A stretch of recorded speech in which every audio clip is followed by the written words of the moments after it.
Hi, friend. Are you one of those people, like me, who tries to be perfect when it comes to your money? That's something that we want to talk about today. So let's dive in.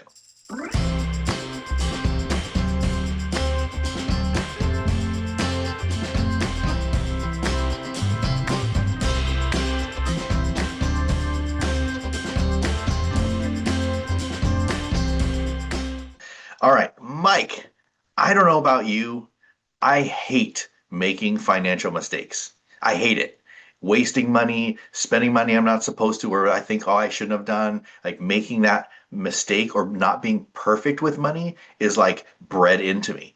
And for most of us, I think we are so obsessed with not making a mistake or trying to be perfect with money that it consumes our thoughts, it consumes our emotions, and we end up making more mistakes and we end up not paying attention. We end up abandoning our budget, all of these things.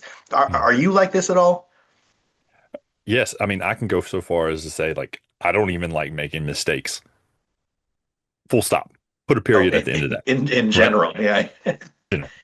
And then being that we have the experience that we have when it comes to finances, it also hurts my feelings a little bit more because of how experienced we are, right? Yeah. It's cool to make mistakes when you are playing a sport you've never played.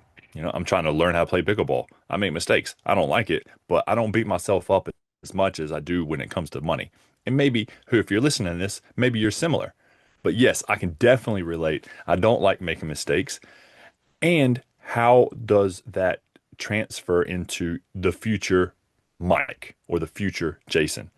Because I've even recently have made a mistake. How about you, Jason? Have you made mistakes Yeah. financially in the Yeah, recent yeah, of course. past? Let me give you just a little example of how a small mistake, when I'm obsessed about being perfect with money, can completely ruin a whole day. So we were buying some things on Facebook Marketplace. In fact, a lot of these things I was supposed to be picking up were free. And my wife was the one who was negotiating on Facebook Marketplace to pick up some of these items. And so I was driving around and she was forwarding me the links to some of these things. And it was like four or five items in one afternoon, which is actually quite a bit.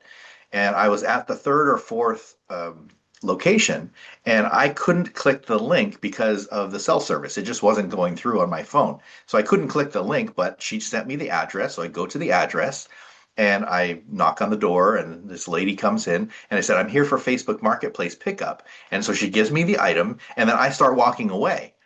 And she stops me and says, "Hey, wait a second, you owe me some money. Like there's a little tag with a $20 on there." It's just like, oh, okay, well, I guess my wife wanted this thing for 20 bucks. So I give this lady 20 bucks and I take the item and I leave. Well, interestingly enough, the Facebook Marketplace ad said free $0. And my wife, went with that with the $0. But when I went to the door and this lady said it was 20 bucks, I just gave her the 20 bucks. And I'm telling you, for hours, I was kicking myself like, oh, that's a waste of $20, or thinking that lady swindled us or whatever, right?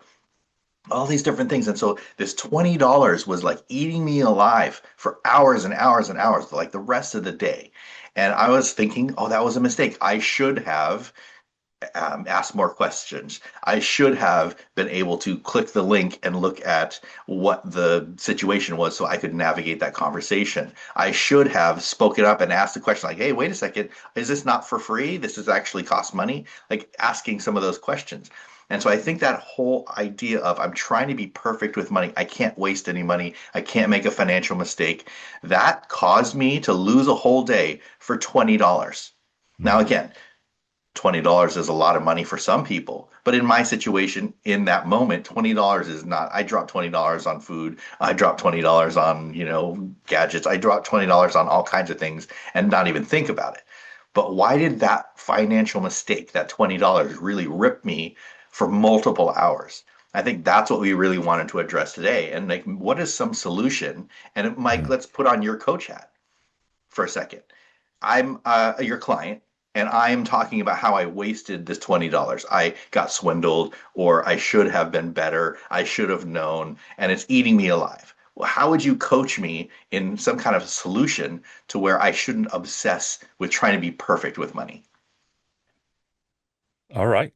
So Well, first, I always ask, how does it feel to waste money, or not waste money, but how does that feel to waste that 24 hours over $20? Oh, well, see, that's the problem is in an intellectual way, I can say, oh, wow, that was horrible of me to waste all that time and effort and stress and all that for just $20. But this was like a trigger for me, like it's an emotional trigger where I like almost couldn't help it. It was like just being traumatized by wasting money. And I think that's where it's like it feels horrible to waste money because I know I should have been better with that. Like I have these shoulds in here.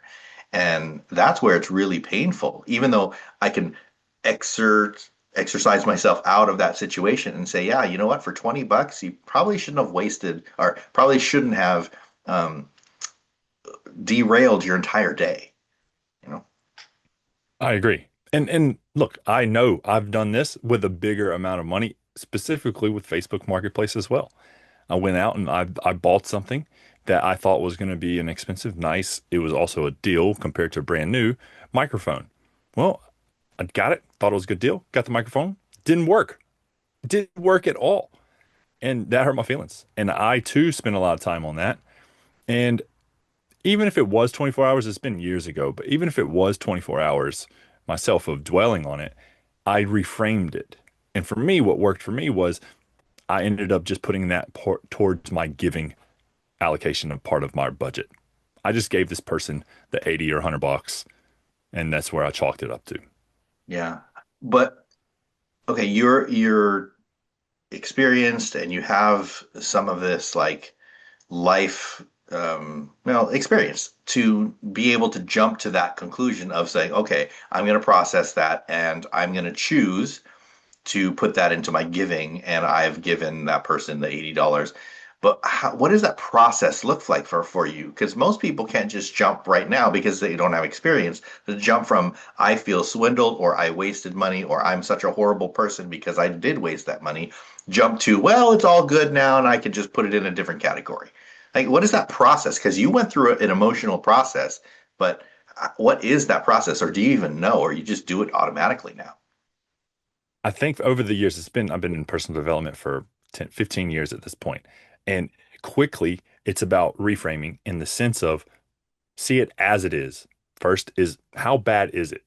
Is it actually even bad? Right? Some people take more time than others, and I get pretty quick at that, right? So reframe. How bad is it? And then what do I need to do to make sure that it doesn't happen again? That's the process that I go through. Okay. What do I need to put in place for myself to not get in that same situation? That may be going as far as not buying electronics on Facebook Marketplace, right? Which I haven't again since. Yeah. So that's really interesting because I mean, I have a little bit different philosophy. And again, it depends on what your situation is, right? Like your situation is, I mean, and you might be okay with that saying, I'm just going to not buy electronics on Facebook Marketplace anymore. I think that would be in an extreme case. It's like throwing the baby out with the bathwater because not every single item on Facebook Marketplace is going to be bad, or not everybody on Facebook Marketplace is going to swindle you out of money. Or you're not always going to not be able to click on the link to see the details that you need, right? So I would say in some ways like that process that I would have to go through in order to actually get to a place where I could be comfortable letting that go is a word that Angela and I come up with, and we didn't come up with it. We just named this as lamenting. It's lament that that happened to you, right? So a lot of times in Mm. trauma and in any kind of emotional triggers, anything happens to you that really viscerally bothers you, there's some kind of compassion that needs to happen. So I need to have compassion for myself that even though this was a mistake, even though I didn't have the information, even though it cost me $20, I can lament and be sad that that thing happened. I'm really sorry. Like if I was talking to another person instead of, but I'm just talking to me, I could say, Jason, I'm really sorry that you lost that $20 from that, exchange. Or Mike, I'm really sorry that that cost you $80 and you don't even have a working microphone anymore. Like those are the kinds of things that compassion shows to our psyches, our spirits, our minds, our emotions.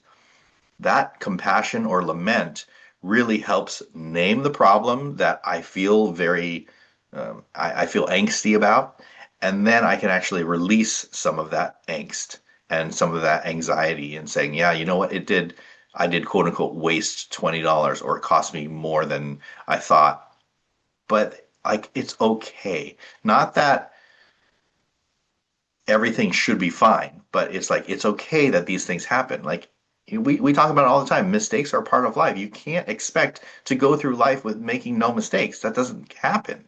So why are we beating ourselves up over a mistake? Like again, like you said, if we can, let's make sure that we're not going to do a bunch of mistakes over and over and over and over again. Right.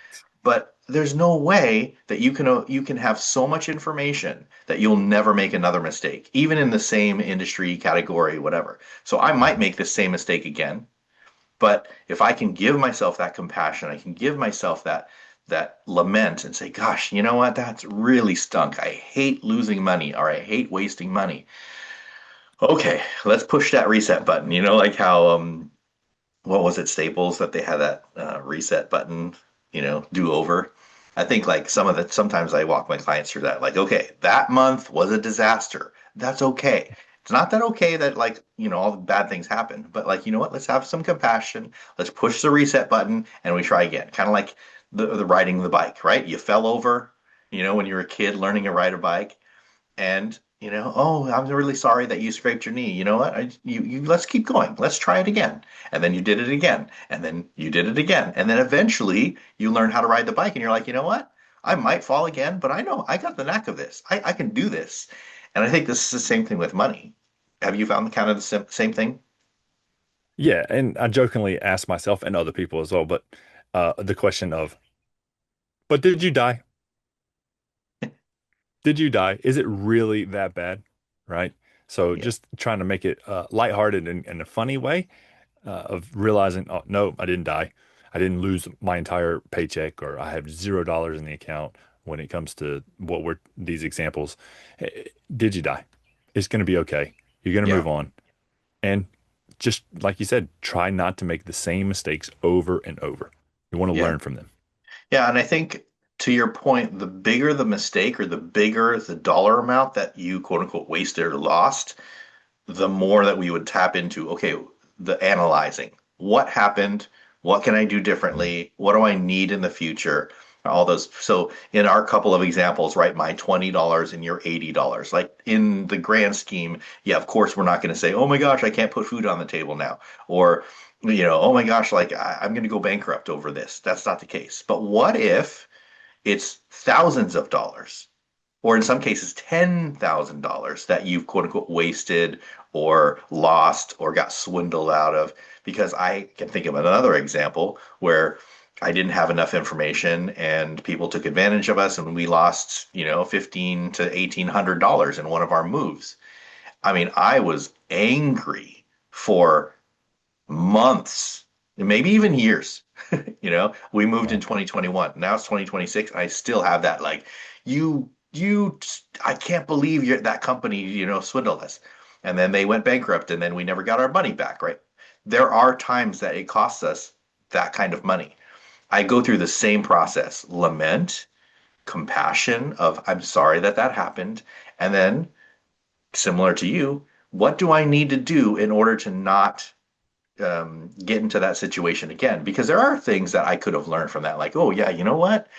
I could have seen some of these things based on what I saw earlier, but I just didn't know. Now I have that information and I'm going to put together a process so that I don't get into that situation again, or truly somebody could just rip you off and there's no way you can get around that sometimes.